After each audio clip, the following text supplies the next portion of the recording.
Sell2Wales background and how to register.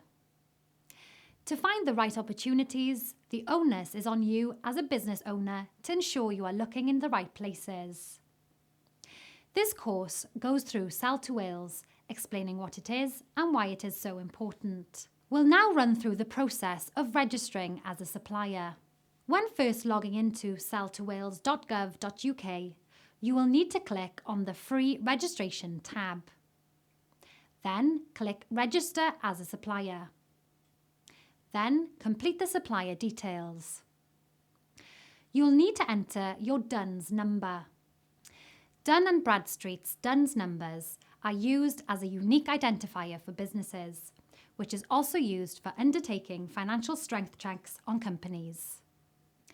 It is important to include it here, as it will also be used as a means of linking up your Sell2Wales profile to other procurement systems. If you're not sure what your DUNS number is, leave the box blank and the system will display any suggestions based on your address.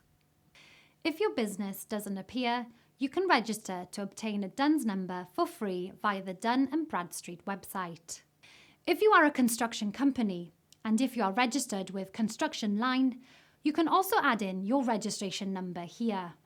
Construction Line is a national online database for pre-qualified contractors and consultants, meaning you no longer need to repeatedly fill in standard pre-qualification forms for every construction tender.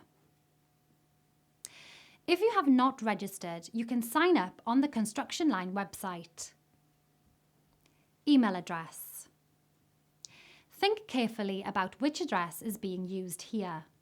Be aware that the email address you select here is the address that all notice alerts will be sent to. If there are multiple individuals within your organisation who need to be monitoring Sell2Wales on an ongoing basis, it may be worth using a shared email address that everyone has access to.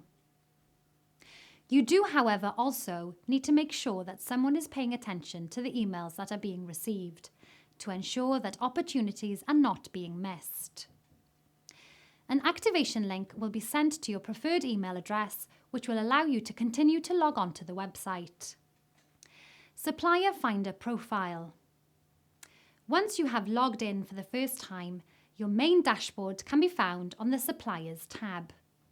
From here, look at the My Profile section and click Supplier Finder Profile. This is similar to the business directory where you can create a short public profile about your business and what you can do. It is worth having a look at what other people are including on their profiles before starting on your own. If you go back to the Suppliers tab and then search for supplier, you can maybe look up one of your competitors and see what they have done for their profile.